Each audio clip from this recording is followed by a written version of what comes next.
বর্তমানে স্ক্রিনের উপরে তোমরা দেখতে পাচ্ছ এটা একটি রাজ্য পুলিশ কনস্টেবলের প্র্যাকটিস সেট, আর এই প্র্যাকটিস সেটটা নেওয়া হয়েছে এই সপ্তাহে কর্মক্ষেত্র থেকে। এখানে তোমরা দেখতেই পাচ্ছ রাজ্য পুলিশের 10,255 কনস্টেবলের পরীক্ষার নমুনা প্রশ্ন। তো এই প্রশ্নটার আমরা প্র্যাকটিস এই প্রশ্নের সমাধান আজকে আমরা এই ক্লাসে করবো। তো চলো আমরা চলে একের দাগের প্রশ্ন কী আছে দেখি। তো একের দাগের প্রথম যে প্রশ্নটা আছে কিন্তু গুরুত্বপূর্ণ একটা প্রশ্ন আছে, আরশোলা হৃৎপিণ্ডের প্রকোষ্ঠের সংখ্যা কটি? এখানে আছে 13টি, 15টি, 11টি আর 17টি। তো এখানের সঠিক উত্তর হবে কিন্তু 13টি। এর দাগ হবে সঠিক উত্তর। আরশোলা হৃৎপিণ্ডের বক্ষ ও উদরের ডোরসাল লাইন বরাবর একটি দীর্ঘতম পেশি নল দিয়ে গঠিত। এটি অস্ট্রিয়া ফানেল আকৃতি প্রকোষ্ঠে রূপান্তরিত হয়। আরশোলা 13টি প্রকোষ্ঠযুক্ত নালাকার হৃৎপিণ্ড রয়েছে। আশা করি তোমরা বুঝতে পেরেছো। তো এর সঠিক উত্তর কিন্তু 13টি। আমরা চলে যাবো 2 দাগের প্রশ্নে। জলপাইগুড়ি শহরটি কোন নদীর তীরে অবস্থিত? অজয়, তিস্তা, হুগলি, তোর্সা। তো এখানে তোমাদের এই প্রশ্নের সঠিক উত্তর কী হবে? তো জলপাইগুড়ি শহর উত্তর পশ্চিমবঙ্গ রাজ্য, উত্তর পূর্ব ভারত, তিস্তা নদীর পশ্চিম তীরে ব্রহ্মপুত্র নদীর একটি প্রধান উপনদী। আশা করি তোমরা বুঝতে পেরেছো। তো এই জলপাইগুড়ি শহর এটি কিন্তু তিস্তা নদীর তীরে অবস্থিত। ওকে, তিস্তা নদীর পশ্চিম তীরে কিন্তু এই জলপাইগুড়ি জেলা অবস্থিত। এটি কিন্তু তিস্তা কিন্তু ব্রহ্মপুত্রের একটি উপনদী। জলপাইগুড়ি শহর হচ্ছে উত্তর পশ্চিমবঙ্গ রাজ্যে কিন্তু এটা অবস্থিত।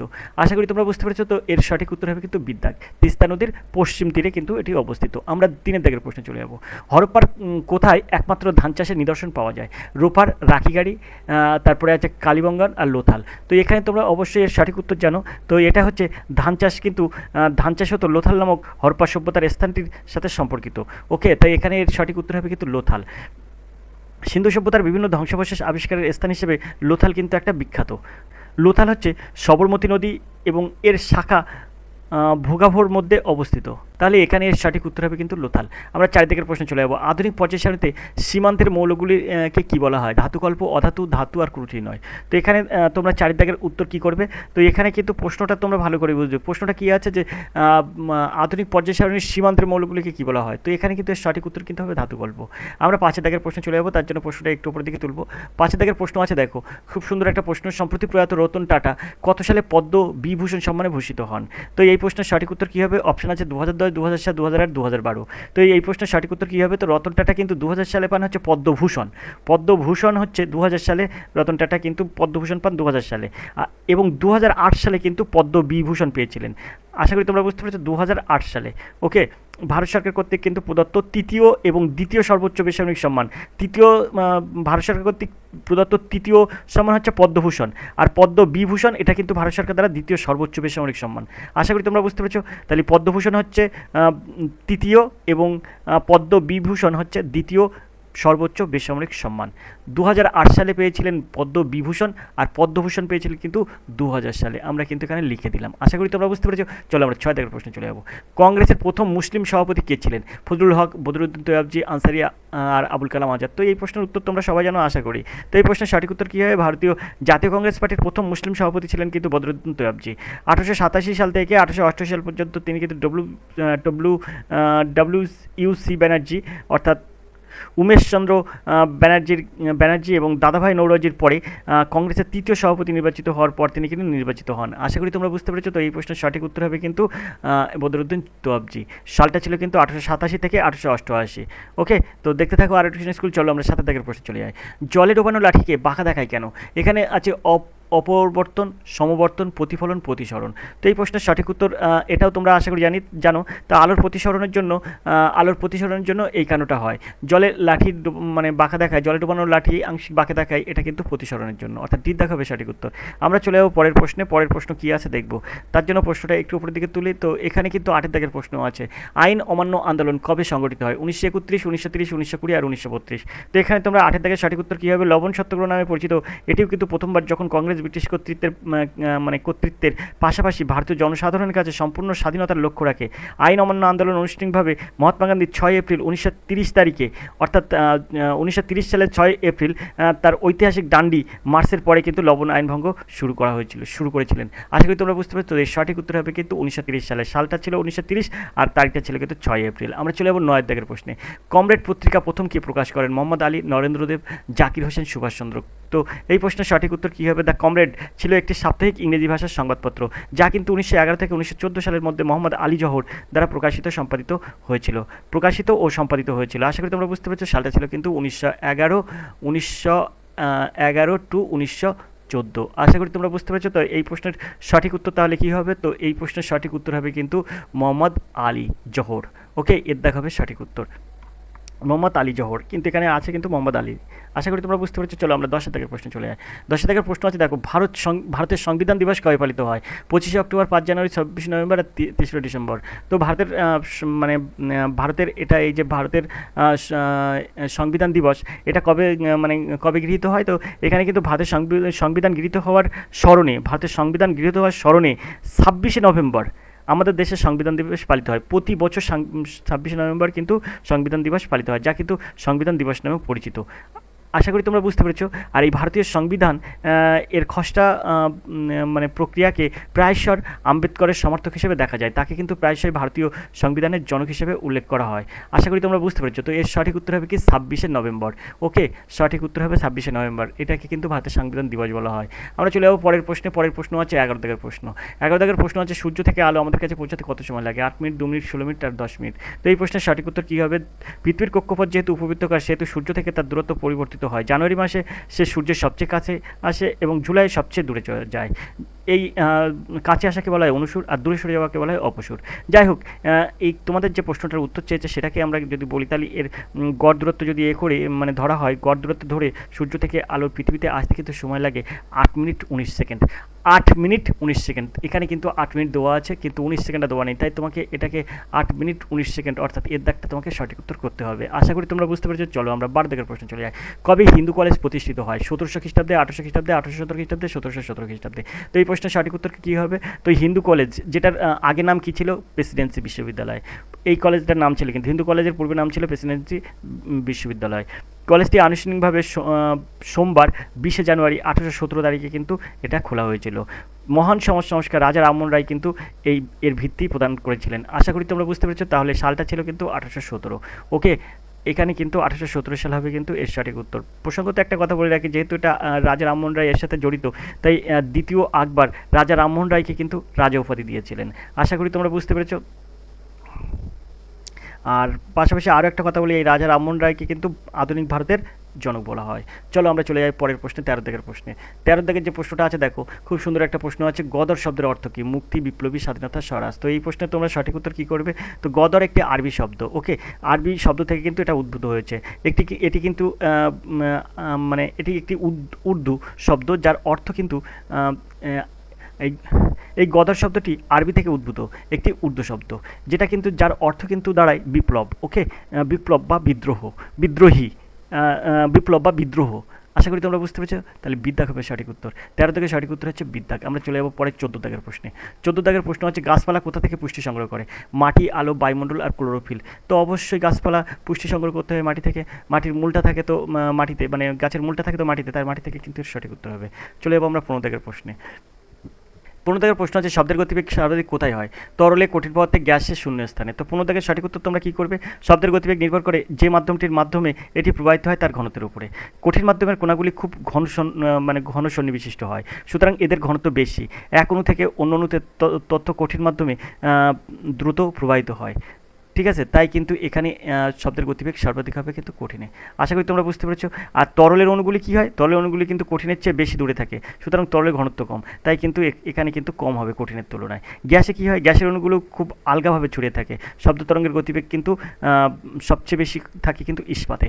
আশা করি তোমরা বুঝতে পেরেছো। তাই এর সঠিক উত্তর হবে কিন্তু কঠিন পদার্থ।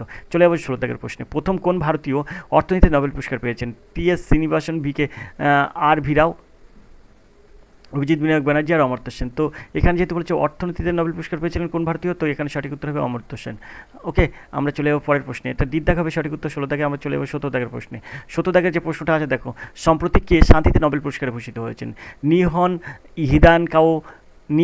হিদানকাও আর ভ্যারন অ্যাকমগুলু আর ডেভিড বেকার আর এম জাপ্পার। তো এখানে 17 দাগের উত্তর তোমরা কী করবে? তো 17 দাগের সঠিক উত্তর হয়ে যাবে কিন্তু এই যে নিহন হিদানকাও, এটা কিন্তু এর সঠিক উত্তর।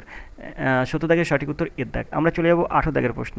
18 দাগের প্রশ্ন কী আছে? 18 দাগের প্রশ্ন আছে দেখো, এখানে কোন দেশের পার্লামেন্টের নাম ডায়েট? এটা তো তোমরা সবাই জানো কোন দেশের পার্লামেন্টের নাম ডায়েট। ভুটান, জাপান, ইরাক আর ইতালি। তো এখানে কিন্তু জাপানের পার্লামেন্টের নাম হচ্ছে ডায়েট। আশা করি তোমরা বুঝতে পেরেছো। জাপানি আইনসভাটি কিন্তু জাতীয় ডায়েট নামে পরিচিত। এর সদস্যগণ জনগণের দ্বারা সরাসরি নির্বাচিত হন। পাশাপাশি তোমাদের একটা কথা বলে রাখি, জাপানের রাজধানী কোথায় তো জানো তো? জাপানের রাজধানী কিন্তু টোকিও।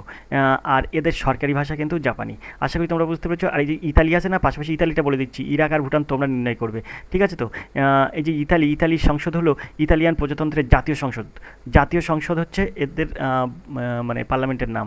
আর ইতালির রাজধানীর নাম হচ্ছে রোম, আর এটি কিন্তু ইউরোপীয় দেশে অবস্থিত।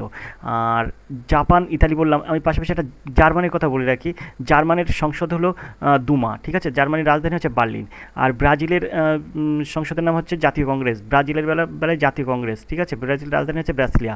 আর এই যে ইরাক আছে, ইরাকের তোমরা বলবে ইরাকের পার্লামেন্টের নাম, আর ভুটানের পার্লামেন্টের নাম তোমরা বলবে। এখানে কিন্তু জাপান, জার্মান, ইতালি এবং ব্রাজিল আমি কিন্তু সবগুলোই বলে দিলাম। এবার ইরাক আর ভুটানটা তোমরা বলবে। ইরাকের ভুটান না বললেও ইরাকের পার্লামেন্টের নাম তোমরা অবশ্যই কমেন্ট করবে, নিজেকে যাচাই করবে সেটা সঠিক বললে কিনা, ঠিক আছে? তো দেখতে থাকো আর একটু স্কুল। 19 দাগের প্রশ্ন আছে, কোন ভিটামিনের অভাবে বেরি রোগ হয়? তো vitamin B one, vitamin B six, vitamin B twelve, vitamin B one. তো অবশ্যই তোমরা জানো এটা কিন্তু বেরি হচ্ছে কতগুলো লক্ষণ সমষ্টি, মূলত ভিটামিন বি ওয়ান এবং বি ওয়ান বা থায়ামিনের অভাবে কিন্তু হয়। ভিটামিন বি ওয়ান বা থায়ামিনের অভাবে হয়, অর্থাৎ এর দাগ হবে সঠিক উত্তর। আশা করি তোমরা বুঝতে পেরেছো। চলো আমরা 20 দাগের প্রশ্নে চলে যাই। সম্প্রতি কে জম্মু কাশ্মীরের মুখ্যমন্ত্রী হিসেবে নিযুক্ত হলেন? হিমন্ত বিশ্ব শর্মা, ওমর আবদুল্লাহ, মোহন চরণ মাঝি আর আতিশি মারলেনা। তো এখানে সম্প্রতি কে জম্মু ও কাশ্মীরের মুখ্যমন্ত্রী হিসেবে নিযুক্ত হলেন? তো 20 দাগের সঠিক উত্তর কী হবে? তো জম্মু কাশ্মীরের মুখ্যমন্ত্রীর নাম অবশ্যই তো তোমরা সবাই জানো। তো এই প্রশ্নের উত্তর হয়ে যাবে কি? তো 20 দাগের সঠিক উত্তর হয়ে যাবে কিন্তু এই যে ওমর আবদুল্লাহ। ওকে, বিদ্যা হবে সঠিক উত্তর, ওমর আবদুল্লাহ। আমরা চলে যাবো পরের প্রশ্নে। পরের প্রশ্ন কী আছে? পরের প্রশ্ন আছে কিন্তু 21 দাগের প্রশ্ন। 21 দাগের প্রশ্ন আছে, দেখো, ভারতে একমাত্র অসমান অভয়ারণ্য কোনটি? সুন্দরবন, গির অভয়ারণ্য, কেহিবুল লামাজ অভয়ারণ্য আর কানহা জাতীয় উদ্যান। তো এখানে তোমরা 21 দাগের সঠিক উত্তর কী করবে? প্রশ্নটা কিন্তু একটা সুন্দর একটা প্রশ্ন। এখানে কিন্তু ভালো করে বুঝবে, প্রশ্নটা হচ্ছে অসমান অভয়ারণ্য, ঠিক আছে? তো এর সঠিক উত্তর হচ্ছে কেবুল লামজাও অভয়ারণ্য। সিদ্ধাক হবে সঠিক উত্তর। এখন তোমার যদি বলা হয় এই কেবুল লামজাও মানে জাতীয় অভয়ারণ্যটা এটা কোথায় অবস্থিত? তো এটা কিন্তু ভারতের মণিপুর রাজ্যের বিষ্ণুপুর জেলার একটি জাতীয় উদ্যান। আশা করি তোমরা বুঝতে পেরেছো। জাতীয় উদ্যানটি স্থানীয়ভাবে কিন্তু ফুমডিস নামেও পরিচিত। অনেক ভাসমান পচনশীল উদ্ভিদ সামগ্রী থাকার সামগ্রী দ্বারা কিন্তু এটা চিহ্নিত করা হয়। এই উদ্যানটি প্রথমে কিন্তু 1966 সালে একটি অভয়ারণ্য হিসেবে ঘোষণা করা হয়েছিল, পরে কিন্তু 1977 সালে একটি গেজেট বিজ্ঞপ্তির মাধ্যমে জাতীয় উদ্যান হিসেবে ঘোষণা করা হয়েছে। আশা করি তোমরা বুঝতে পেরেছো। 1966 আর কিন্তু 1966 আর আছে কিন্তু 1977 সালে কিন্তু জাতীয় হয়েছে। আশা করি তোমরা বুঝতে পেরেছো। 1977 সালে কিন্তু গেজেট বিজ্ঞপ্তির মাধ্যমে কিন্তু জাতীয় উদ্যান হয়েছে। তাহলে 1966 আর 1977। আশা করি তোমরা বুঝতে পেরেছো। ওটা অবস্থিত কিন্তু মণিপুরে। আমরা 22 দাগের প্রশ্নে চলে যাবো। ভারত সরকার কত সালে পরিবার পরিকল্পনা নীতি গ্রহণ করে? 1952, 1956, 1950, 1954। তো তোমরা 22 দাগের সঠিক উত্তর কী বলবে? তো এটা ভারতের ভারতই প্রথম দেশ যেটি কিন্তু 1952 সালে একটি জাতীয় পরিবার পরিকল্পনা কর্মসূচি চালু করেছিলেন। আশা করি তোমরা বুঝতে পেরেছো। সঠিক উত্তর কিন্তু 1952 সালে। এর দাগ হবে সঠিক উত্তর। আমরা 23 দাগের প্রশ্নে চলে যাবো। রাজ্যের রাজ্যপালকে কে শপথ বাক্য পাঠ করান? রাষ্ট্রপতি, প্রধানমন্ত্রী, মুখ্যমন্ত্রী, হাইকোর্টের প্রধান বিচারপতি। অবশ্যই হাইকোর্টের প্রধান বিচারপতি। আশা করি তোমরা বুঝতে পেরেছো। চলো আমরা 24 দাগের প্রশ্নে চলে যাই। মার্বেল ফসল জলপ্রপাত কোন নদীতে গঠিত হয়? নর্মদা, সিন্ধু, কাবেরী আর সরাবতী। তো অবশ্যই এটা কাবেরী নদীতে গঠিত হয়। অর্থাৎ 24 দাগের সঠিক উত্তর হবে কিন্তু সিদ্ধাক। ওকে, এই সিদ্ধাক হবে সঠিক উত্তর। ফসল জলপ্রপাত এটা কিন্তু মার্বেল ফসল জলপ্রপাত, এটা কিন্তু কাবেরী নদীর উপরে অবস্থিত, কাবেরী নদীতে গঠিত। তো এটা সঠিক উত্তর হবে সিদ্ধাক। পাশাপাশি তোমাদের কিছু হ্রদ সম্বন্ধে বলে দিই, যেমন চিল্কা হ্রদ, এটা কিন্তু কোথায় অবস্থিত? উড়িষ্যায় অবস্থিত। পুলিকাট হ্রদ, এটা কিন্তু ভারতের দ্বিতীয় বৃহত্তম লবণাক্ত জলের লেগুন হ্রদ। তো এটা হচ্ছে পুলিকাট, এটা হচ্ছে অন্ধ্রপ্রদেশে অবস্থিত। আচ্ছা, যদি বলা হয় উলার হ্রদ কোথায় অবস্থিত? উলার হ্রদ একটি স্বাদু জলের হ্রদ, এটি কিন্তু জম্মু কাশ্মীরে অবস্থিত। আর যদি বলে উচ্চ তৃণভূমি হ্রদ, সেটার নাম হচ্ছে প্যাংগং তোসো, এটা কিন্তু লাদাখে অবস্থিত। আর গ্রুডংমার হ্রদ, যেটা কিন্তু সিকিমে অবস্থিত। আশা করি তোমরা বুঝতে পেরেছো। আর এই 24 দাগের সঠিক উত্তর হবে কিন্তু সিদ্ধাক, কাবেরী নদীতে এটা কিন্তু গঠিত হচ্ছে। আমরা 25 দাগের প্রশ্নে চলে যাবো। সম্প্রতি কে ভারতীয় বিমান বাহিনীর ডেপুটি প্রধান হিসেবে নিযুক্ত ছিলেন? তো এখানে তোমার যে অপশানগুলো আছে তার মধ্যে তোমার সঠিক উত্তর কী হবে? তো এখানে অপশান আছে কমল কিশোর সোম, বিবেক রাম চৌধুরী, তাজিন্দার সিং আর দীনেশ কুমার ত্রিপাঠী। তো তোমার 25 দাগের সঠিক উত্তর কী হয়ে যাবে? তো 25 দাগের সঠিক উত্তর হয়ে যাবে কিন্তু এইখানে 25 দাগের সঠিক উত্তর হয়ে যাবে কিন্তু এই যে কমল কিশোর সোম, অর্থাৎ 25 দাগের সঠিক না তো এখানে 25 দাগের সঠিক উত্তর হবে তাজিন্দার সিং, অর্থাৎ সিদ্ধাক হবে সঠিক উত্তর, তাজিন্দার সিং। এখানে 25 দাগের সঠিক উত্তর হবে কিন্তু সিদ্ধাক। ওকে, চলো আমরা চলে যাবো পরের প্রশ্নে। এখানে 26 দাগের প্রশ্ন আছে ইংরেজি প্রশ্ন। আমরা 26 থেকে যেহেতু ওয়েস্ট বেঙ্গল পুলিশের 10টা ইংরেজি থাকবে, 26 থেকে 36 দাগ পর্যন্ত, 26 থেকে 35 দাগ পর্যন্ত কিন্তু ইংরেজি প্রশ্ন হবে। 36 দাগ থেকে আমরা পরের প্রশ্ন পাবো। তাই ইংরেজি প্রশ্ন আর এডুকেশন স্কুল কোনো করে না, ইংরেজি প্রশ্ন আমাদের আর এডুকেশন স্কুলের ইংরেজি মাস্টারমশাই করে। তাই ইংরেজি প্রশ্ন আমি কিন্তু এখানে সমাধান করবো না। চলো আমরা চলে যাবো পরের প্রশ্নে, অর্থাৎ ইংরেজির পরের প্রশ্ন কী আছে সেটা আমরা দেখবো। তো চলো আমরা ইংরেজি পরের প্রশ্নে চলে আসি। তো দেখো এখানে কিন্তু আছে, এখানে তোমার রাজ্য পুলিশ কনস্টেবলের এই যে আমরা চলে এসেছি সেই পেজে। তো এখানে আমরা 36 দাগের প্রশ্নে 36 দাগ থেকে কিন্তু পরের প্রশ্ন আছে। তো 36 দাগের যে প্রশ্নটা আছে দেখো, 36 দাগের প্রশ্ন আছে প্রশ্ন চিহ্নিত স্থানে কোন সংখ্যা বসবে, 5, 24, 8 জিজ্ঞাসা চিহ্ন। তো কিছু না, 5-এর স্কোয়ার করলে হয় 25, ওকে, 25 থেকে তুমি একবার দাও হয়ে যাবে 24, ঠিক আছে। তেমনভাবে 8-এর স্কোয়ার করো, 8-এর স্কোয়ার হলে 64, ওকে, তাহলে 64 থেকে তুমি একবার দাও তাহলে হয়ে যাবে 63। তো 63 এর সঠিক উত্তর এর দাগ। রিজনিংয়ের প্রশ্ন 36 দাগ থেকে শুরু হলো। আমরা চলে যাবো 70 দাগের প্রশ্ন। লাইন সমান স্কোয়ার হলে, লাইন ইস টু স্কোয়ার হলে এরিয়া ইস টু কি? এরিয়া মানে তোমার কী হয়, এরিয়া মানে পরিধি, পরিধি কার থাকে, সার্কেলের অর্থাৎ বৃত্তের পরিধি থাকে, তাই বৃত্ত হবে সঠিক উত্তর। আমরা 8 দাগের প্রশ্ন চলে যাবো। 2, 4, 8, তারপরে 3 আছে 9, 27, অর্থাৎ এখানে যদি 2কে আমরা 4 দিয়ে গুণ করি, 4 দিনও 8, তারপরে 3 9 27, তাহলে 4 অবশ্যই 64 হবে। খুব সুন্দর, সহজ এবং মুখে মুখে করা যাবে। চলো আমরা 39 দাগের এই প্রশ্নটা দেখবো। তো 39 দাগের প্রশ্ন আছে দেখো, 39 দাগের প্রশ্ন কী আছে, তো 39 দাগের প্রশ্ন আছে যদি এ সমান সমান প্লাস, বি সমান সমান মাইনাস, সি সমান সমান গুণ হয় তাহলে এটার মান নির্ণয় করতে হবে। তো সি মানে কত, সি মানে গুণ, আমি এখানে গুণ চিহ্ন দিয়ে দিলাম, ওকে। এ সমান সমান কি, এ সমান সমান যোগ আছে, তো আমি এটা যোগ দিয়ে দিলাম, ঠিক আছে। আর বি সমান সমান কী আছে, বি সমান সমান আছে বিয়োগ, তাই আমরা এখানে বিয়োগ দিয়ে দিলাম। এখন তোমার এখানে 4 10কে 40 হয়ে গেল, আর 40-এর সঙ্গে 4 যোগ করো তাহলে হয়ে গেল 44, ওকে। আর তার থেকে -6 যদি তুমি ক্যালকুলেশন করো তাহলে এখান থেকে 6 কত হল 14, অর্থাৎ 38 হয়, তাহলে এর সঠিক উত্তর হবে 38, ডিদ্দাগ হবে সঠিক উত্তর। আশা করি তোমরা বুঝতে পেরেছো। চলো আমরা 40 দাগের প্রশ্ন চলে যাই। 40 দাগের প্রশ্ন আছে দেখো, পি কিউ এর ভাগিনী, আর এর স্ত্রী কিউ, এস এবং আর ভ্রাতা, পি এর সঙ্গে আর এর কী সম্পর্ক? পি কিউ এর ভাগিনী, তাহলে পি কিউ এর ভগিনী, ভগিনী মানে পি আর এই কিউ দিলাম, এখানে আমরা লিখলাম কি ভগিনী, ওকে, ভগিনী, পি কিউ এর ভগিনী। আর এর স্ত্রী কিউ, তাহলে আর এর স্ত্রী কিউ, আর দিলাম এখানে, এই কিউ হচ্ছে স্ত্রী, আর এর স্ত্রী হচ্ছে কিউ। এস এবং আর ভ্রাতা, এস এবং আর এরা হচ্ছে ভ্রাতা, ওকে, এস এবং আর হচ্ছে ভ্রাতা। এবার বলছে পি এর সঙ্গে আর এর কী সম্পর্ক, অর্থাৎ এই পি আর আর এর কী সম্পর্ক? তো অবশ্যই এখানে সিস্টার ইন ল হবে, অর্থাৎ শালিকা হবে। আশা করি তোমরা বুঝতে পেরেছো, যেহেতু পি আর কিউ এর মানে পি কিউ এর ভগিনী, ওকে, তাই এখানে কিন্তু এটা হবে কি, এটা হচ্ছে পি এর সঙ্গে আর এর সম্পর্ক হবে কিন্তু সিস্টার ইন ল, অর্থাৎ বিদ্যাগ হবে সঠিক উত্তর 40 দাগে। চলো আমরা 41 দাগের প্রশ্ন চলে যাই। 41 দাগের প্রশ্ন আছে দেখো, কত সুন্দর একটা প্রশ্ন আছে। 41 দাগের প্রশ্ন, আর ওই এমইকে লেখা হচ্ছে এটা, তাহলে এটাকে কি লেখা হবে? দেখো এখানে এম আগে আসছে তারপর ও আসছে, তাহলে সেমভাবে আমরা কি করব, আর আগে আসবে তারপরে এ আসবে, তার মানে আমরা লিখবো আর এ, ওকে।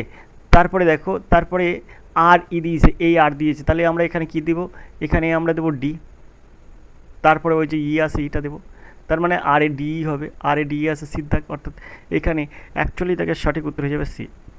আমরা চলে যাবো 42 দাগের প্রশ্নে। 42 দাগের প্রশ্ন দেখবো, নিচের সংখ্যা সারণীতে ভুল সংখ্যাটি নির্ণয় করুন। 1 2 6 15 32 56 92। তো তুমি এটা কীভাবে সহজে সমাধান করবে? তো এখানে তোমার 1 আছে, তো তা তুমি 1-এর স্কোয়ার করো, তাহলে 1 স্কোয়ার 1 হয়, তার সঙ্গে 1 যোগ করলে 2 হয়, ওকে। এবারে তুমি 2 স্কোয়ারের সঙ্গে এই 2 যোগ করো, তাহলে 2 2 4 হয়, 4-এর সঙ্গে 2 যোগ করলে এই 6টা হয়। এবার 2 স্কোয়ার হয়ে গেলে 3 স্কোয়ার যোগ করো, 3 স্কোয়ারের সঙ্গে মানে 3 স্কোয়ার মানে 3 3 9, তার সঙ্গে 6 যোগ করলে 15।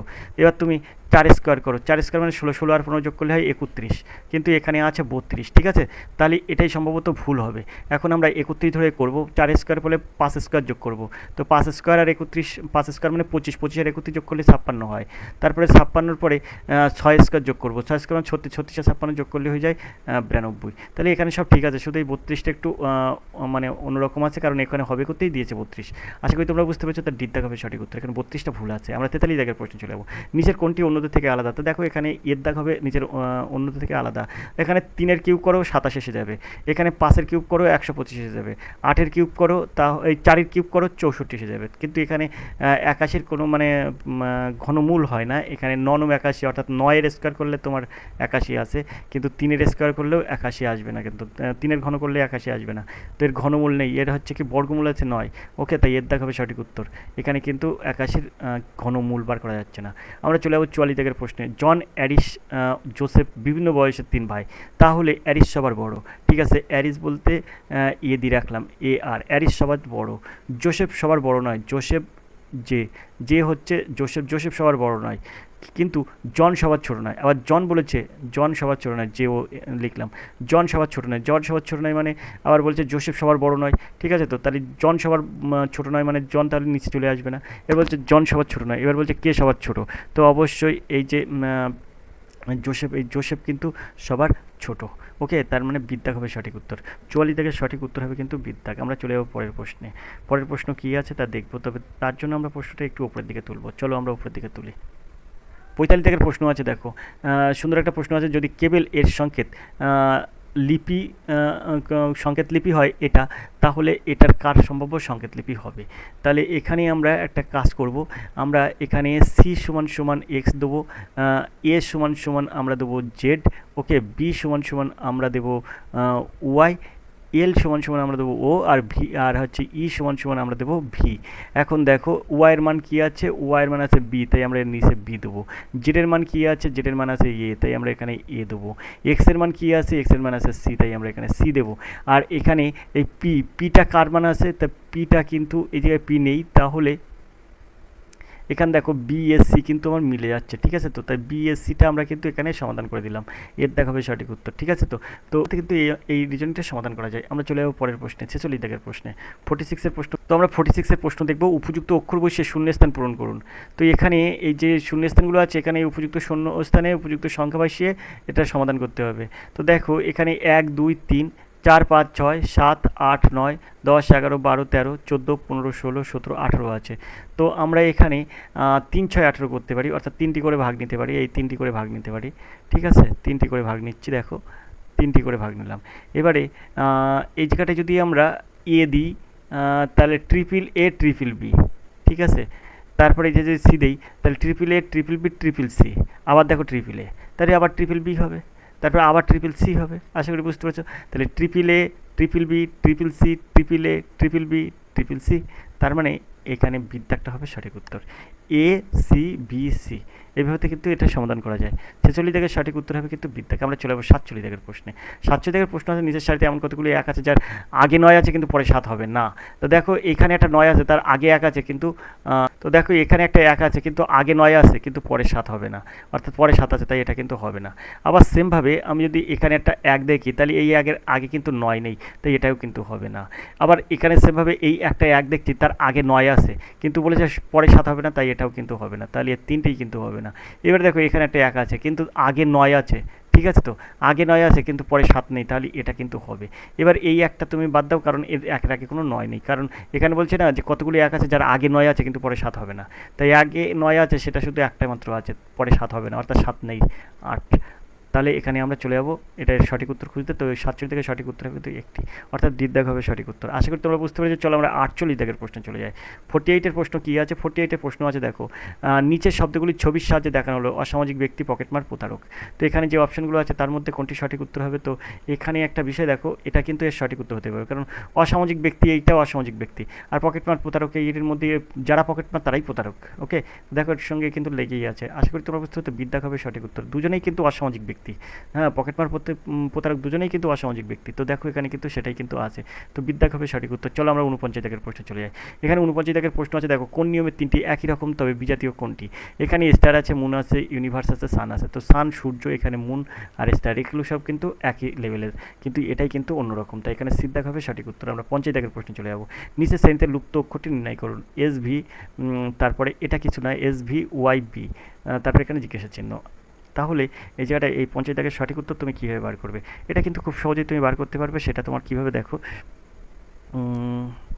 এখানে আমরা এস টি ইউ, অর্থাৎ দুটো চলে গেলে তারপর ভি আসছে, টি ইউ ভি, তারপর এখানে ডব্লু এক্স, তারপর ওয়াই, তারপরে মানে জেড এ, তারপরে বি, তাহলে সি ডি চলে যাবে, তারপরে ই আসবে, তাহলে এর সঠিক উত্তর হবে ই, এর দাগ হবে সঠিক উত্তর। আশা করি তোমরা বুঝতে পারবে 5 দাগের সঠিক উত্তর এ। আমরা 1 দাগের প্রশ্ন চলে যাবো। 1 দাগের প্রশ্ন দেখবো, তার জন্য প্রশ্নটা একটু উপরের দিকে তুললাম। এখন 1 দাগের প্রশ্ন হচ্ছে, একজন লোক হেঁটে 3 কিলোমিটার উত্তরের দিকে, বাদিকে 2 কিলোমিটার গেল এবং তারপর সে আবার ডান দিকে বাদিকে 3 কিলোমিটার গেল, তারপর ডান দিকে সোজা হাঁটলো, সে এখন কোন দিকে এখন আছে? তো এখানে তোমরা অবশ্যই এরকমভাবে নির্ণয় করবে, ঠিক আছে? ইস্ট, ওয়েস্ট, নর্থ, আর এটা হচ্ছে সাউথ। তো এখানে বলছে কি যে একজন লোক হেঁটে 3 কিলোমিটার উত্তরে গেল, তো উত্তরে এদিকে 3 কিলোমিটার গেল, ঠিক আছে? এখান থেকে হাঁটা শুরু করে উত্তর দিকে 3 কিলোমিটার গেল, তারপর কি করছে, বাঁ দিকে 2 কিলোমিটার গেল, তার বাঁ দিকে এখান থেকে এই পর্যন্ত 2 কিলোমিটার গেল, 2, আর এটা কিন্তু 3। তারপরে আবার সে বাদিকে গেল, 3 কিলোমিটার, তার মানে সে আবার এদিকেই চলে আসছে, এই পর্যন্তই আসছে, 3 কিলোমিটার গেল। তারপরে ডান দিকে সোজা হাঁটলো, তার মানে এই দিকে যদি মুখ করে থাকে তাহলে ডান দিকে এইদিকে চলে যাবে, ওকে? তাহলে এদিকে সে সোজা আবার হাঁটলো, মুখ করে এদিকে হাঁটছে, তাহলে সে এখন কোন দিকে হাঁটছে? ঠিক আছে, সে এখন কোন দিকে যাচ্ছে? তাহলে ওয়েস্টের দিকে যাচ্ছে, তাহলে ওয়েস্ট মানে পশ্চিম, অর্থাৎ এখানে দেখো এই সিদ্ধাক হবে সঠিক উত্তর, পশ্চিম। আশা করি তোমরা বুঝতে পারছো। চলো আমরা 52 দাগের প্রশ্ন চলে যাই। 52 দাগের প্রশ্ন কী আছে দেখো, এখানে আছে পেন্সিল রাইটার আর নাইফ, এখানে জিজ্ঞাসা চিহ্ন। তো পেন্সিল লেখার জন্য ব্যবহার করা হয়, নাইফ হচ্ছে কাটার জন্য ব্যবহার করা হয়, তো এখানে পিলটা হবে সঠিক উত্তর, ওকে? এই ইনজিওর, অ্যাটাক, প্রিক এইসব কিছু নয়, এটা পিল মানে হচ্ছে খোসা ছাড়ানোর উদ্দেশ্যে কিন্তু এটা ব্যবহার করা হয়, ঠিক আছে? নাইফটা তো ছাড়ানোর উদ্দেশ্যে ব্যবহার করা হয়, যে কোনো জিনিস ছাড়ানোর উদ্দেশ্যে তুমি ব্যবহার করতে পারো। আমরা চলে যাবো 53 দাগের প্রশ্নে। প্রশ্ন আছে 5 ঘন্টা অন্তর মুম্বাইয়ের বিমান ছাড়ে, তথ্য কেন্দ্র জানতে পারলাম 25 মিনিট আগে বিমানটি চলে গেছে, এখন সময় 10টা 45, পরবর্তী বিমানটি কখন আসছে? এখন যদি 10টা 45 হয়, এখান থেকে 25 মিনিট বাদ দাও, তাহলে হয়ে যাবে কত? 10টা 20, ওকে? 10টা 20, 10টা 20 মিনিট, তার 5 ঘন্টা পরে মানে +5, তাহলে হিসেবে 15টা 20 মানে 15টা 20 মানে 3টে 20, এটা সমান সমান 3টে 20 মানে বিকাল 3টে 20 এরকম হবে। তো এখানে এর সঠিক উত্তর হবে কিন্তু 3:20 PM, এম না কিন্তু PM, বিকালে হবে কিন্তু। তো এখানে এর সঠিক উত্তর হবে কিন্তু 3:20 PM, অর্থাৎ সিদ্ধাক হবে সঠিক উত্তর। আশা করি তোমরা বুঝতে পেরেছো। চলো আমরা 54 দাগের প্রশ্নে চলে যাই। এবার আমরা 54 দাগের এই প্রশ্নটা দেখবো। 5:124 7 জিজ্ঞাসা চিহ্ন স্থানে কত বসবে সেটা তোমাকে নির্ণয় করতে হবে। তো আমরা এখানে কিছু না, 5-এর কিউব করবো, 125 হবে। 125 থেকে আমরা একবার দিলেও হয়ে যাবে 124, ওকে? যেটা কিন্তু এটা বসেছে। এবার আমরা 7-এর কিউব করবো। 7-এর কিউব মানে কত? 7×7 = 49, 7×49 হয় 343, ওকে? 343, তো এর থেকে আবার একবার দাও, তাহলে হয়ে যাবে 242। আশা করি তোমরা বুঝতে পেরেছো। তাহলে 342, সরি এখানে 342, আশা করি তোমরা বুঝতে পেরেছো। এর দাগ হবে সঠিক উত্তর 342। চলো আমরা চলে যাবো 55 দাগের প্রশ্নে। 55 দাগের প্রশ্ন কী আছে? 55 দাগের প্রশ্ন আছে দেখো, বিচারকের সঙ্গে বিচার যে সম্পর্ক যুক্ত, শিক্ষকের সঙ্গে এই একই সম্পর্কে যুক্ত কোনটি? বিদ্যালয়, ছাত্র, শিক্ষাকক্ষ আর শিক্ষা। তো এখানে অবশ্যই শিক্ষা হবে সঠিক উত্তর। বিচারকরা বিচার করার সঙ্গে সম্পর্কিত, শিক্ষকরা শিক্ষার সঙ্গে সম্পর্কযুক্ত।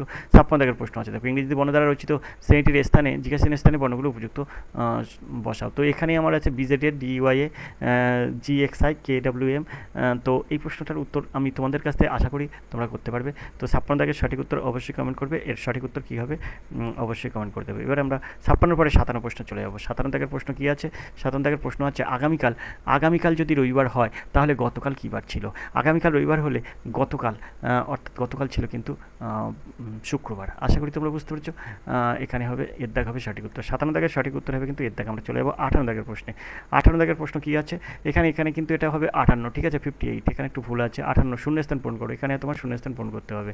এখানে এই যে আছে এটার মধ্যে আমরা সঠিক উত্তর কী খুঁজবো? তাহলে এখানে 15 কিউব করি, তাহলে এখানে হয়ে যাবে কিন্তু 0, ঠিক আছে? তারপরে 1-এর কিউব করলে হয়ে যাবে কিন্তু 1, তারপরে 2-এর কিউব করলে হয়ে যাবে কিন্তু 8, ঠিক আছে? 3-এর কিউব করলে হয়ে যাবে কিন্তু 27, 4-এর কিউব করলে হয়ে যাবে 64, 5-এর কিউব করলে হয়ে যাবে 125। তাহলে এখানে সঠিক উত্তর হবে 1-এর কিউব মানে 1। এখানে হবে ডিদ্দাগ হবে সঠিক উত্তর। আশা করি তোমরা বুঝতে পেরেছো। আমরা চলে যাবো 139 দাগের প্রশ্নে। একটি সাংকেতিক ভাষায়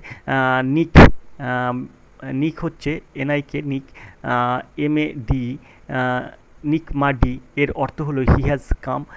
ডি লিট পা এর অর্থ হলো কাম হার ফাস্ট। তারপরে মা লাসি এর অর্থ হলো শি হ্যাজ গান। তো এখানে তোমরা এটাকে কিভাবে নির্ণয় করবে? যার হি এর অর্থ কি তোমাকে নির্ণয় করতে বলেছে। এখানে হি এর অর্থ কি তোমার নির্ণয় করতে বলেছে। তো দেখো আমরা একটা জিনিস বুঝবো, এখানে নিক মা ডি এর কথার অর্থ হি হ্যাজ কাম, ভালো করে বুঝবে। নিক মা ডি এর কথার অর্থ হচ্ছে হি হ্যাজ কাম। তো তারপরে আছে দেখো ডি লিট পা, তাহলে দেখো এখানে ডি আছে, এখানেও ডি আছে, ঠিক আছে? তো এই জায়গায় ডি আছে, এই জায়গায়ও ডি আছে, আর এখানে দেখো এখানে কিন্তু ডি নেই, তাহলে এই দুটো সেন্টেন্সে ডি আছে, ঠিক ঠিক আছে, তাহলে এই দুটোর মিল আছে, কি আছে, হি হ্যাজ কাম, এখানে বলছে হি হ্যাজ কাম আছে, আর এটা বলছে কাম হেয়ার ফার্স্ট। ঠিক আছে, তাহলে এখানে দেখো কাম কাম মিল আছে, তার মানে কি এখানে আমরা পেয়ে যাচ্ছি কোড ডি, এই ডির কোড হচ্ছে কাম। ওকে, মানে ডির সাংকেতিক ভাষা হচ্ছে কাম। এখন এবারে দেখো পরেরটা, এখানে আছে মা, এখানে দেখো মা লা সি, তাহলে এখানে নিক মা ডি, তাহলে ডি আমার চলে গেছে, এখানে আমার মা দিচ্ছি এম এ মা। ঠিক আছে, তো এখানেও কিন্তু এম এ মা আছে। ঠিক আছে, তাহলে এই এম এ, এখানেও এম এ, তাহলে এই হি হ্যাজ আছে এদিকে, তাহলে দেখো শি হ্যাজ গান, এইটার অর্থ হচ্ছে শি হ্যাজ গান, তার মানে দেখো এখানে হ্যাজ আছে, এখানেও হ্যাজ আছে। আশা করি তোমরা বুঝতে পেরেছো, তাহলে এখানে মা কথার অর্থ হচ্ছে হ্যাজ। ঠিক আছে, তো এইবারে আমাকে বলেছে এই হি এর অর্থ কী, যেহেতু আমি এই লাইনটার থেকে এই দুটো পেয়ে গেছি, হ্যাজার কামের কোড পেয়ে গেছি, তাহলে হির অর্থ আমরা পেতে পারি এই যে এনআইকে নিক। আশা করি তোমরা বুঝতে পেরেছো, তাই এনআইকে নিক হবে কিন্তু এর সঠিক উত্তর। 139 জায়গায় সঠিক উত্তর হবে বি। এইরকম কিন্তু রিজনিং পড়বে, আশা করি তোমরা বুঝতে পেরেছো। চলো আমরা 60 দাগের প্রশ্ন দেখবো, এখানে কিন্তু এটা 60 হবে, এটা কিন্তু ভুল করে লিখে ফেলেছে 60 হবে। তো পলি গীতার থেকে লম্বা, অরুণ রিতার থেকে লম্বা হলেও গীতার থেকে বেটে, লীলা পলির থেকে লম্বা, এদের মধ্যে কে সব থেকে বেটে। তো এটা তোমরা কীভাবে সমাধান করবে, তো এখানে সবার আগে কী হবে, তো সবার আগে কিন্তু এই জায়গাটাই হবে লিলি। ঠিক আছে, এলাই লিলি, তো আমি এখানে লিখছি লিলি, এলাই লিলি। তারপরে যেটা হবে সেটা হচ্ছে এখানে পলি গীতার থেকে লম্বা, অর্থাৎ পলি হয়ে যাবে, POLI পলি। ওকে, তারপরে কী হবে, তারপরে হবে কিন্তু গীতা, GITA গীতা। গীতার পরে কী হবে, গীতার পরে হবে কিন্তু এটা এখানে বলছে অরুণ রিতার থেকে লম্বা হলেও গীতার থেকে বেটে, তার মানে অরুণ হবে, ARUN অরুণ। তারপরে আছে কে, তারপরে সবার শেষে হয়ে যাবে কিন্তু অরুণের পরে আছে কিন্তু এখানে বলছে অরুণ রিতার থেকে লম্বা হলেও গীতার থেকে বেটে, তার মানে রিতা হবে সবার নিচে, RITA রিতা। এখানে বলছে সবচেয়ে বেটেকে, এখানে বলছে এদের মধ্যে সব থেকে বেটেকে, তো এদের মধ্যে সব থেকে বেটে হচ্ছে রিতা, অর্থাৎ সিদ্ধা হবে সঠিক উত্তর। আশা করি তোমরা বুঝতে পারছো। চলো আমরা 161 দাগের তো 40 দাগ পর্যন্ত রিজনিং হয়ে গেলে এবার আমরা অঙ্ক প্রশ্নের সমাধান করব। চলো আমরা অঙ্ক প্রশ্নের সমাধান করি। অঙ্কের প্রথম প্রশ্ন কী আছে, 61 দাগের প্রশ্ন আছে, রামের বেতন শ্যামের বেতন অপেক্ষা 50% কম হলে শ্যামের বেতন অপেক্ষা রামের বেতনের শতকরা কত বেশি। তো এটা তুমি যেহেতু এখানে বলছে শতকরা কত বেশি, তাই তুমি এটাকে কীভাবে করবে, ক্যালকুলেশন করবে, 50% কম, অর্থাৎ 100 থেকে 50 কম, যেহেতু 50 কম তাহলে 50/50 হয়ে যাবে, ইন্টু 100 হয়ে যাবে, তার মানে এটা 100% হবে, এটা মুখে মুখে হয়ে যায়, 100%-এর সঠিক উত্তর। ওকে, তাই বিদ্যা হবে সঠিক উত্তর। ঠিক আছে, শ্যামের বেতন রামের বেতন অপেক্ষা শতকরা মানে 100%ই বেশি। আমরা চলে যাবো পরের প্রশ্নে, 62 থেকে প্রশ্নে। 160 মিটার দৈর্ঘ্যের একটি ট্রেন 54 কিমি/ঘন্টা বেগে ছুটছে, 300 কিলোমিটার দীর্ঘ একটা প্ল্যাটফর্ম অতিক্রম করতে ট্রেনটি কত সময় লাগবে। তো কিছুই না, আমরা 320 সঙ্গে 160 যোগ করবো, তাহলে হয়ে যায় কত, 480। ওকে, এই 480টা উপরে থাকবে আর নিচে থাকবে 54 কিমি, অর্থাৎ 54 সঙ্গে মিটার/সেকেন্ডে প্রকাশ করে দেবো 5/8 দিয়ে গুণ করে। ওকে, 54 কিমিকে 5/8 দিয়ে গুণ করে মিটার/সেকেন্ড করলাম, 3 8 54 হলো, 3 5 15 হবে, তো এখানে 3 48, অর্থাৎ 160। আর এটাকে যদি আমরা কাটি তাহলে এখানে 3 5 15 আর 1 10 16, 5 10 অর্থাৎ 32। তো এর সঠিক উত্তর হবে কিন্তু ট্রেনটি কত সময় লাগবে, তো এখানে হয়ে যাবে 32 সেকেন্ড। ওকে, ঠিক আছে, প্ল্যাটফর্মকে অতিক্রম করতে 32 সেকেন্ড সময় লাগবে, অর্থাৎ কত দাগের অপশান সঠিক উত্তর হবে। তো চলো আমরা চলে যাবো ওই পেটে দেখবো কী আছে, কত দাগের উত্তর সমাধান হয়। তো দেখো এখানে আমরা চলে এলাম, এখানে দেখো আগের পাতার পরে কিন্তু এই পাতায় চলে এলাম, তো এখানে আমরা পাচ্ছি 32 সেকেন্ড। দেখো এর দেখাবে কিন্তু এখানে সঠিক উত্তর। আশা করি তোমরা বুঝতে পেরেছো। আমরা 63 প্রশ্নে চলে যাবো। এ ও বি একত্রে একটি কাজ 15 দিনে করতে পারে, এ একা কাজটি 20 দিনে করতে পারে, তাহলে একই কাজ বি কত দিনে করতে পারবে। তো তুমি এটাকে কীভাবে সহজে সমাধান করবে। তো দেখো আমরা যদি ক্যালকুলেশন করি, এই 15 আর এই 20 খুব সহজেই আমরা এটা লসই করে সমাধান করতে পারি। 60, 15 আর 20 লসই করলে 60 হয়। তাহলে যদি এ আর বি একত্রে 15 দিনে করে, তাহলে একদিনে করবে কত ইউনিট, তো একদিনে করবে কিন্তু 4 ইউনিট। ওকে, এ প্লাস বি একত্রে একদিনে করবে 4 ইউনিট। আর শুধু একা কাজটি 20 দিনে করে, তাহলে 60 ইউনিট কাজটি করতে 60 ইউনিট কাজ মোট, তাহলে এ একদিনে করবে কত ইউনিট, তো 20 মানে 60কে 20 দিয়ে ভাগ করলে 3 ইউনিট, অর্থাৎ 3। তাহলে এ 3 ইউনিট করে একদিনে, এ প্লাস বি একত্রে করে 4 ইউনিট কাজ করে একদিনে। তাহলে এখানে দেখো এ যেহেতু 3 ইউনিট করছে একদিনে, এ প্লাস বি একত্রে 4 ইউনিট করছে একদিনে, তাহলে এ যদি 3 দিন লাগে তাহলে 4 দিন থেকে 3 দিন বাদ দাও, তাহলে কিন্তু বি একদিনে করবে কত ইউনিট, বি একদিনে করবে 4 বিয়োগ 3 সমান 1 ইউনিট। 1 ইউনিট কিন্তু বি একদিনে করে। ওকে, বি একদিনে 1 ইউনিট কাজ করে। তাহলে এখানে বলছে তাহলে একই কাজ বি একা কত দিনে করবে, তাহলে বি যদি একদিনে 1 ইউনিট কাজ করে তাহলে মোট তো 60 ইউনিট কাজ, তাহলে 7 দিন সময় লাগবে। আশা করি তোমরা বুঝতে পেরেছো। দিক হবে সঠিক উত্তর। এইভাবে কিন্তু এই অঙ্ক সহজেই সমাধান করা যায়। 64 দাগের প্রশ্ন দেখবো। প্রথম 20টি স্বাভাবিক সংখ্যার গড় হচ্ছে 10.5, 21টি স্বাভাবিক সংখ্যার গড় কত। তা 20টি স্বাভাবিক সংখ্যার গড় যদি 10.5 হয়, তাহলে এখানে আমরা 20কে 10.5 দিয়ে গুণ করব, তাহলে কত হবে, তাহলে এখানে আমাদের হয়ে যাবে কিন্তু 20কে 20কে যদি 10.5 দিয়ে যদি আমরা গুণ করি তাহলে আমরা পেয়ে যাব 210। ঠিক আছে, এটাকে আমরা ক্যালকুলেশন করলেই হয়ে যাবে 210। এখন বলছে প্রথম 21টি স্বাভাবিক সংখ্যার গড় কত, তো 21 আমি এর সাথে যোগ করে দেবো। ঠিক আছে, তাহলে যদি আমরা 21 যোগ করি তাহলে আমাদের কত হচ্ছে, তো এখানে 21 যোগ করলে হচ্ছে দেখো 231। ওকে, 231।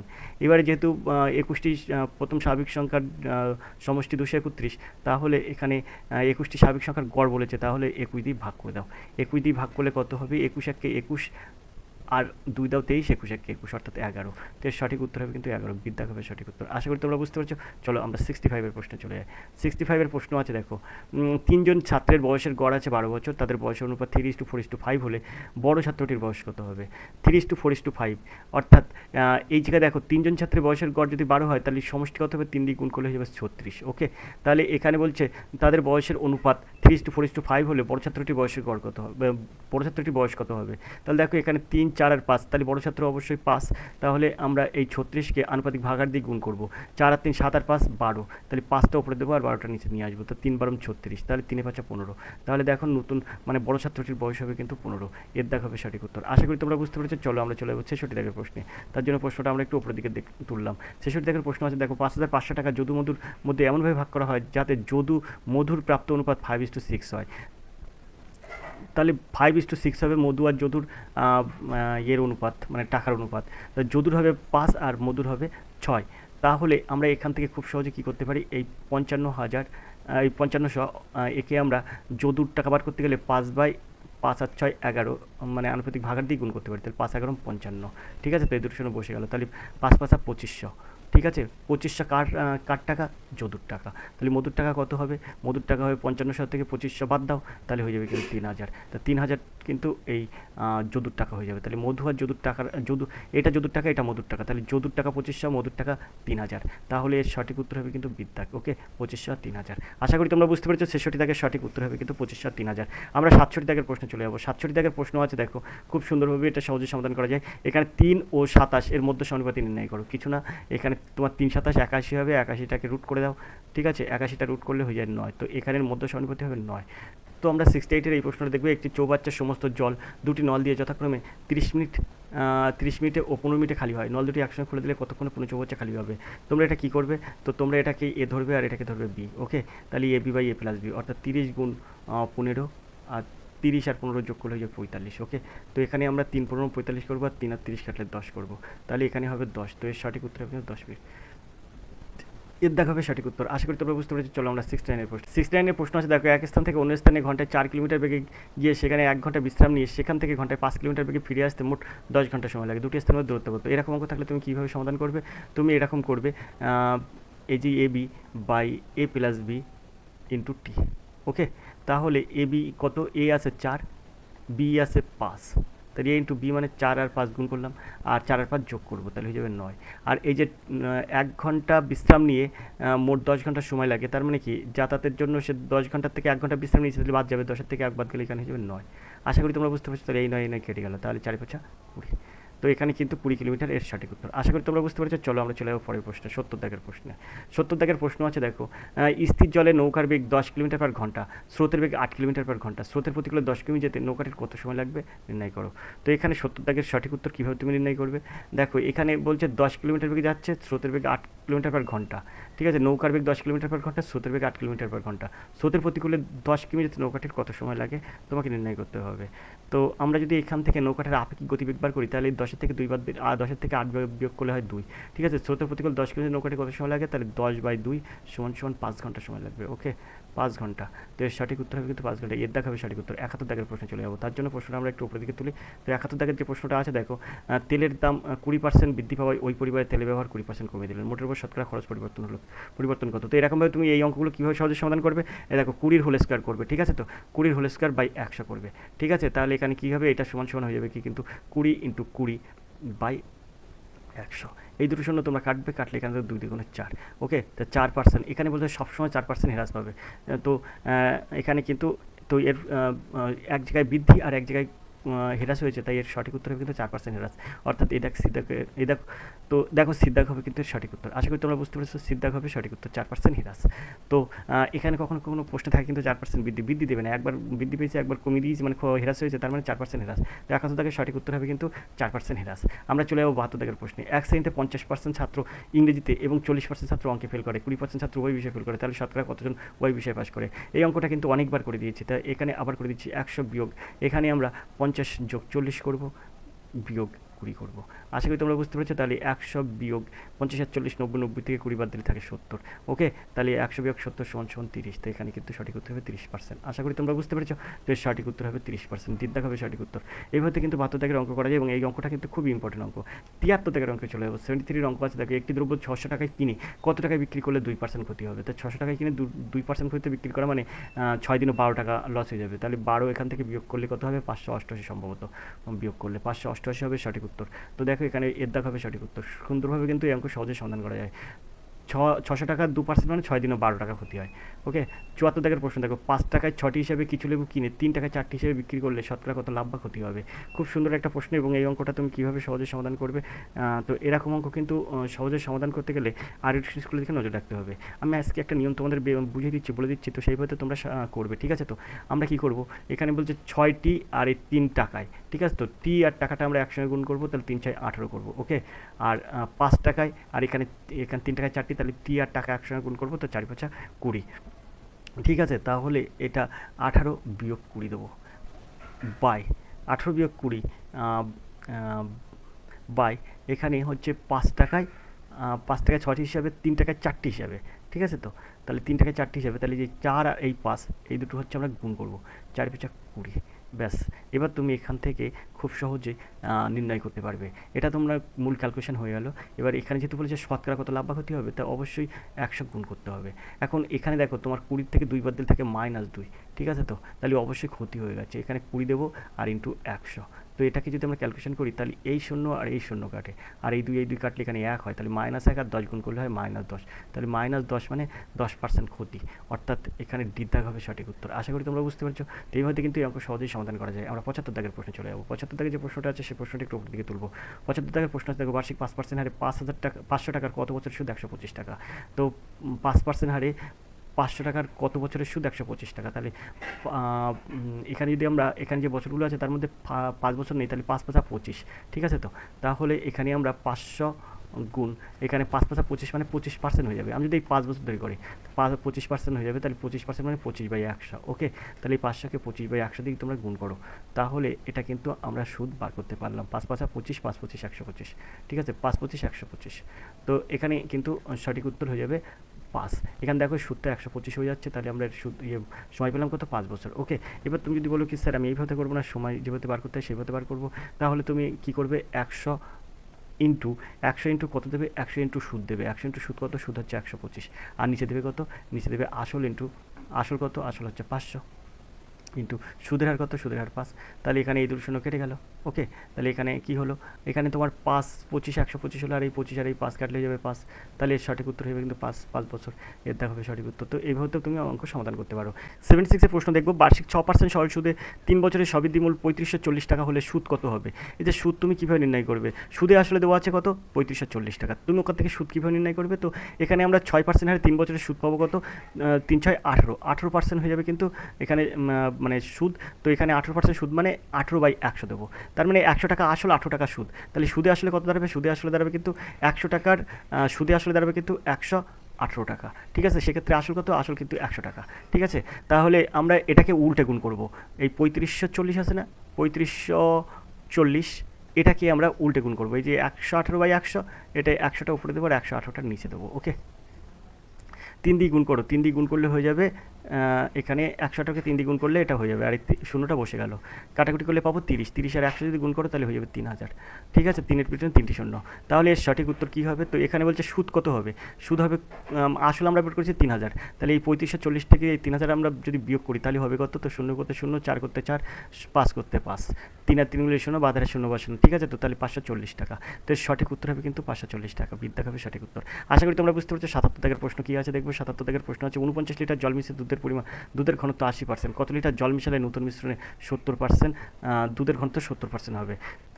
তো আমি প্রথমে এখানে লিখবো দুধ আর এখানে লিখবো জল। ওকে, দুধের ঘনত্ব বলেছে 80%, তাহলে এখানে আমি দেবো 80, জল আমার এখানে দেইনি তাই জল 0 দেবো, ঠিক আছে। তো এবার নতুন মিশ্রণে কী হচ্ছে, নতুন মিশ্রণে দুধের ঘনত্ব 70, তাহলে আমি এখানে 70 দেবো। এবার এটাকে আমরা ক্যালকুলেশন করবো, তাহলে এখানে আমরা ক্যালকুলেশন করলে অর্থাৎ বিয়োগ করলে হয় 10, আর এটা যদি আমরা ক্যালকুলেশন করি তাহলে এটা হয় আমাদের 70। ওকে, তাহলে 70 আর 10, তার মানে এটাকে যদি আমরা অনুপাতে প্রকাশ করি তাহলে 70:10, তাহলে এই 0 আর এই 0 কেটে গেল, তাহলে 7:1। আশা করি তোমরা বুঝতে পেরেছো।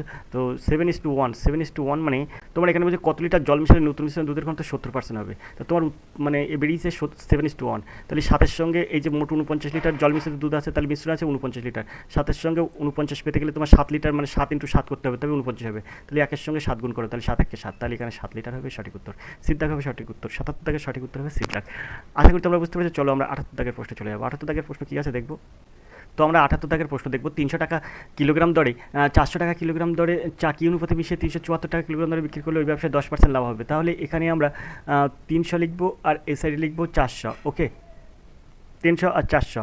এখন নতুন মিশ্রণ হচ্ছে কত হবে, এখানে বলছে 10% লাভ করতে হবে। 374 টাকা দরে বিক্রি করলে 10% লাভ করতে হবে। তাহলে আমাদের বিক্রয় মূল্য কত করতে হবে, তাহলে এখানে আমাদের যেহেতু এত টাকা কিলোগ্রাম দরে আর এত টাকা কিলোগ্রাম দরে চা মিশিয়েছে, তাহলে এখানে আমরা 10% লাভ করতে গেলে 374 টাকা কিলোগ্রাম দরে বিক্রি করে 10% লাভ থাকবে। তাহলে আমরা ক্রয় মূল্যটা এখান থেকে বার করব। তাহলে এটা আমরা কি করতে পারি, 374 টাকা বিক্রয় মূল্য হলে ক্রয় মূল্য বার করতে গেলে আমরা 10% মানে 110, তার মানে 100টা উপরে দেবো আর 110টা নিচে দেবো, দিয়ে গুণ করবো। গুণ করলে এই 0 আর এই 0 কাটে, আর এটা যদি আমরা ক্যালকুলেশন করি তাহলে এখানে 3×11 33, 4×11 44 পাবো, অর্থাৎ 340। ঠিক আছে, তো 340 টাকার ক্রয় মূল্য হবে। তাহলে এখানে আমরা 340 দেবো। ওকে, এবার এটার সাথে এটা বিয়োগ করলে আমরা এখানে পাবো কত, 60। ঠিক আছে, আর এটার সাথে এটা বিয়োগ করলে আমরা পাবো এখানে 40। ওকে, তাহলে অনুপাত হয়ে যাবে কিন্তু কত, 60:40। এই 0 আর এই 0 কাটতে পারি, 2 দিনও 4 করতে পারি, 3 দিনও 6 করতে পারি। তার মানে এখানে আমরা বলতে পারি 3:2। ঠিক আছে, 3:2 মানে 3:2 বলতে পারি। তাহলে এখানে আমরা এর সঠিক উত্তর পাবো এর দাগ 3:2। আশা করি তোমরা বুঝতে পেরেছো। চলো আমরা চলে যাবো পরের প্রশ্ন, 79 দাগের প্রশ্নে। 79 দাগের প্রশ্ন কী আছে দেখো, একটি নির্দিষ্ট আসল চক্রবৃদ্ধি সুদের হারে 5 বছরে দ্বিগুণ হয়, সেটা কত বছরে 8 গুণ হবে। এই অঙ্কটা তোমাদেরকে কীভাবে শিখিয়ে দিচ্ছি তা দেখো। এরকম অঙ্ক কিন্তু অনেকবার এসছে, অনেক পরীক্ষায় এসছে, অনেক তোমরা যেসব সমাধান করেছো খুব জটিল সমাধান করে ফেলেছো। তাই আজকের যে সমাধানটা আমি তোমাকে দেখিয়ে দিচ্ছি, তাই সেই অঙ্কটা কীভাবে তোমরা সহজেই করবে। তো দেখো বলছি কি, একটি নির্দিষ্ট আসল চক্রবৃদ্ধি সুদের হারে 5 বছরে দ্বিগুণ হয়, সেটা কত বছরে 8 গুণ হবে। তো এটাকে তুমি কীভাবে সমাধান করবে, যেহেতু 8 গুণ হবে, তাহলে 8 গুণ, তার মানে 8 = তুমি লিখতে পারো 2 মাথায় কিউব। ওকে, তাহলে এখানে দেখো 2 গুণ হচ্ছে আর 3 টাইম হচ্ছে, তাহলে এখানে টি হচ্ছে 3, এখানে হচ্ছে 5 বছরের দ্বিগুণ হচ্ছে। তার মানে তুমি এই 5-এর সঙ্গে এই 3টা গুণ করতে পারো, তাহলে মোট টাইম হয়ে যাবে কিন্তু 3 × 5 = 15 বছর। ওকে, তাহলে এই বিদ্যা হবে সঠিক উত্তর। আশা করি তোমরা বুঝতে পেরেছো। তো এইভাবে কিন্তু সহজেই তুমি এটা সমাধান করতে পারো। তো আমরা 80 দাগের অঙ্ক দেখবো। 8,000 টাকার 5% হারে 3 বছর চক্রবৃদ্ধি সুদ এবং সরল সুদের পার্থক্য কত নির্ণয় করতে হবে। এখানে একটা সুন্দর একটা নিয়ম শেখাই দিচ্ছি দেখো। এই 8,000টা আমরা এখানে দেবো ইন্টু এখানে 5% হারে 3 বছর, তুমি এখানে 2 বছর ধরবে, অর্থাৎ 5 × 5 দেবে। ঠিক আছে, তো আর যখন তোমার 3 বছরের চক্রবৃদ্ধি সুদ হয়ে যাবে, সেই ক্ষেত্রে বলো 300 টাকার 305 হবে। ঠিক আছে, তাহলে ইন্টু 305। ওকে, আর নিচে কত দেবে, নিচে দেবে 3টি 100, 3 বছরের জন্য 3টি 100। চক্রবৃদ্ধি সুদ সরল সুদের পার্থক্য তোমার এখান থেকে বেরিয়ে গেলে, এই দুটো শূন্য আর এই একটা শূন্য, 3টে শূন্য কাটলে, এখানে 3টে শূন্য কাটলে। এবার তুমি কী করলে, এই 10 আর এই 5 আর 10 কাটলে হয়ে যাবে 2, আর 2 আর এই 8 কাটলে হয়ে যাবে 4, আর 4 এর এই 100 কাটলে হয়ে যাবে 25। ঠিক আছে, তাহলে এই 5 আর এই 25 কাটলে হয়ে যাবে শুধু 5, 5 × 5 = 25, এই 5 আর এই 305 কাটলে হয়ে যাবে 61। তো এর সঠিক উত্তর হবে কিন্তু 61, এর দাগ হবে সঠিক উত্তর। আশা করি তোমরা বুঝতে পারছো। 80 দাগের সঠিক উত্তর হবে কিন্তু এর দাগ। আমরা চলে যাবো 81 দাগের প্রশ্নে। 81 দাগের প্রশ্ন কী আছে দেখবো, তার জন্য প্রশ্নটা একটু উপরের দিকে তুলবো। 81 দাগের প্রশ্ন আছে, যে বৃহত্তম সংখ্যা দ্বারা 66, 110 আর 165 বিভাজ্য সেটি নির্ণয় করুন। যে বৃহত্তম সংখ্যা দ্বারা 66, 110 আর 165 বিভাজ্য, সেটা তোমাকে নির্ণয় করতে হবে। তো দেখো বৃহত্তম সংখ্যা এখানে যে 11 আছে, 11টাই কিন্তু 66, 110 আর 165 দ্বারা বিভাজ্য। তো এর সঠিক উত্তর হবে কিন্তু বিদ্যাক। ওকে, 81 দাগের সঠিক উত্তর বিদ্যাক। 82 দাগের প্রশ্ন চলে যাবো। কোন বৃহত্তম সংখ্যা দ্বারা 37, 72, 121 আর 177কে ভাগ করলে প্রতি ক্ষেত্রে একই ভাগশেষ থাকবে। 37, 72, 121 আর 177কে ভাগ করলে প্রতি ক্ষেত্রে একই ভাগশেষ থাকবে। তো আমরা এটাকে কী করবো, 72 বিয়োগ 37 করবো। তাহলে কত হবে, 7 আর কত হলে 12, 5 হলে 12, হাতে 1, 3 × 4, 4 কত হলে 7, 3 হলে 7। এখন 121 থেকে আমরা 72টা বিয়োগ করবো। তো 121 বিয়োগ 72, তাহলে এখান থেকে 2 আর কত হলে 11, 9 হলে 11, হাতে 1, 7 আর 8, 8 আর কত হলে 12, 4 হলে 12, হাতে 1। তো এখানে হয় 49। ওকে, আর এখানে আমরা 177 থেকে কী করবো, 177 থেকে এই 121 বিয়োগ করবো।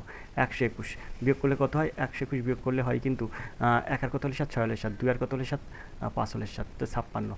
তাহলে এই 35 আর এই 49 আমরা কী করবো 35 আর 49 গসাগু করবো। তার মধ্যে কী হবে 35 আর 35 দেবো। তারপরে এখানে 5 আর কত হলে 9, 4 হলে 9, ঠিক আছে। 3 আর কত হলে 4, 5 আর কত হলে 9, 4 হলে 9, 3 আর কত হলে 4, 1 হলে 4, 14। তাহলে এখানে আমরা 35 দেবো। ওকে, তাহলে এখানে 14 দিনও 28 করব। তাহলে এখানে আমার থাকবে 7, আর এই 14টা এখানে দিলে 7 দিনও 14, অর্থাৎ এখান থেকে আমরা পেলাম 7। এবার এই 7টা দেবো, আর এই যে 56 আছে না, 56 7 আর 56 মধ্যে গসে করলে 7 8 56, অর্থাৎ সেই কিন্তু 7ই হচ্ছে। ওকে, তো এর সঠিক উত্তর হবে কিন্তু এই 7। এখানে দেখো 7 আছে, এখানে 7, তাহলে এর সঠিক উত্তর হবে 7। দিক হবে সঠিক উত্তর।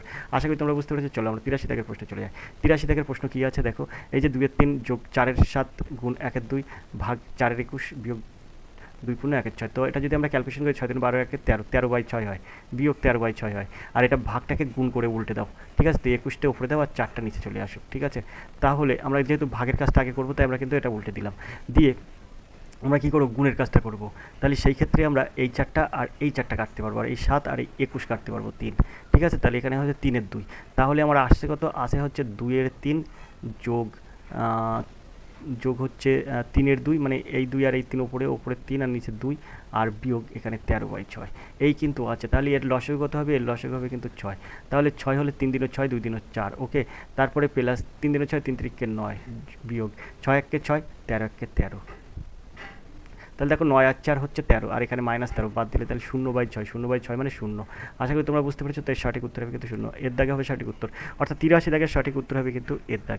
আমরা চলে যাবো পরের প্রশ্নে। পরের প্রশ্ন দেখবো কী আছে এবার আমরা 84 দাগের প্রশ্নে চলে যাবো। 84 দাগের প্রশ্ন আছে দেখো, খুব সুন্দর একটা প্রশ্ন আছে এখানে। 84 প্রশ্ন আছে দেখো, এখানে বর্তমানে পিতার বয়স পুত্রের বয়সের 3 গুণ, 15 বছর পরে পিতার বয়স পুত্রের বয়সের দ্বিগুণ হবে, পিতার বর্তমান বয়স নির্ণয় করুন। অঙ্কটা খুবই সহজ, কীভাবে তোমরা সহজে নির্ণয় করবে, 1 সেকেন্ডও লাগবে না। যেহেতু বলেছে বর্তমানে পিতার বয়স পুত্রের বয়সের 3 গুণ, তাই তোমার এটা মনে রাখতে হবে বর্তমান পিতার বয়স পুত্রের বয়সের 3 গুণ। এখন বলছে পিতার বর্তমান বয়স কত, পিতার বর্তমান বয়স অপশানে দেওয়া আছে। তাহলে যেহেতু বলেছে পিতার বয়স পুত্রের বয়সের 3 গুণ, তাহলে অবশ্যই এটা 3 দ্বারা বিভাজ্য হবে পিতার বয়স। তাহলে দেখো একটাতেও কিন্তু 3 দ্বারা বিভাজ্য নেই, শুধুমাত্র 45টা 3 দ্বারা বিভাজ্য, তাই তোমার বিদ্যা হবে সঠিক উত্তর। আশা করি তোমরা বুঝতে পারছো, এখান থেকে কিন্তু সহজেই এটা সমাধান হয়ে যায়। 84 দাগের সঠিক উত্তর হবে কিন্তু বিদ্যাক। এখন তুমি যদি বলো স্যার এটা কী করে হলো একটু বুঝিয়ে দিন, তাহলে তুমি তো অবশ্যই জানলে যে 3 দিয়ে ভাগ করলে যেটা হবে সেটাই এর উত্তর হবে। এটা গেল 1। এবার তুমি দেখো মিলিয়ে দেখো, সেটা তোমরা কিন্তু পেয়ে যাবে। যদি পিতার বর্তমান বয়স, পিতা যদি 45 হয়, পিতা যদি বর্তমান বয়স 45 হয়, আর পুত্র যদি বর্তমান বয়স, তাহলে কত হবে 3 গুণ, মানে 3 দিয়ে ভাগ করলে হবে 15। তাহলে 15 3 গুণ 45 পুত্র, ঠিক আছে। তো তাহলে পুত্র বর্তমান বয়স 15, পিতার বর্তমান বয়স 45। এখন বলছে 15 বছর পরে পিতার বয়স পুত্রের বয়সের দ্বিগুণ হবে। দেখি 15 বছর পরে কী হয়। 15 যদি আমরা যোগ করি তাহলে এখানে 30 হয়ে যাবে পুত্র বয়স, এখানে 15 যদি যোগ করি তাহলে হয়ে যাবে 60। আশা করি তোমরা বুঝতে পেরেছো, 30-এর দ্বিগুণ হচ্ছে 60। আশা করি তোমরা বুঝতে পেরেছো, 30-এর দ্বিগুণ হচ্ছে 60। দেখো, তাহলে এর সঠিক উত্তর আমরা পেলাম কত, অবশ্যই 45। আশা করি তোমরা বুঝতে পেরেছো। চলো আমরা 85 দাগের প্রশ্ন চলে যাই। 6 জন ব্যক্তির ওজন গড় 65 কিলোগ্রাম, তাদের মধ্যে 3 জনের বয়স যথাক্রমে 45 কিলোগ্রাম এবং 70 কিলোগ্রাম, 65 কিলোগ্রাম। বাকিদের ওজনের গড় কত? তো এখানে 3 জনের ওজনের গড় দেওয়া আছে কত, 45 70 আর 65। তা 45 আর 70 কত হয়, তাহলে 115। 115 আর 65 কত হয়, তাহলে 180, ঠিক আছে। আর এখানে 6 জনের গড় যদি 65 হয়, 6 জনের মোট কত, তার 5 × 30 শূন্য হাতে 3, 6 × 36 আর 3 39। এখান থেকে তুমি 180টা বিয়োগ করে দাও। এই 3 জনের মোট বয়স, এই যে 45 70 আর 65 আমরা যদি যোগ করি তাহলে 180 হয়ে যাবে। তাহলে 180 বিয়োগ করলে কত হবে, 0 করতে 0, 8 আর কত হলে 9, 1 হলে 9, 1 আর কত হলে 3, 2 হলে 3, তাহলে 210। এবার তোমরা এই 210 থেকে কী করবে, এই যে 3 জনের হয়ে গেল আর বাকি 3 জন আছে, তাহলে 3 জন দিয়ে ভাগ করবে, তাহলে তাদের গড় বয়স বেরিয়ে যাবে 3 × 7 = 21, অর্থাৎ 70। তো এর সঠিক উত্তর হবে কিন্তু এর দাগ, 70 কিলোগ্রাম। আশা করি তোমরা বুঝতে পেরেছো, এর দাগ হবে সঠিক উত্তর। 85 দাগের সঠিক উত্তর হবে কিন্তু এর দাগ। হ্যালো, তো আজকের এই প্র্যাকটিস সেটটা কিন্তু এ সপ্তাহে কর্মক্ষেত্র থেকে নেওয়া হয়েছে। যদি ক্লাসটা ভালো লাগে অবশ্যই ক্লাসটি লাইক করবে। দেখতে থাকো আর এডিকশন স্কুল। আজকের ক্লাস এই পর্যন্ত, দেখা হবে পরের ক্লাসে। ততক্ষণ তুমি ভালো থাকো, সুস্থ থাকো। ধন্যবাদ, তোমার দিন শুভ হোক।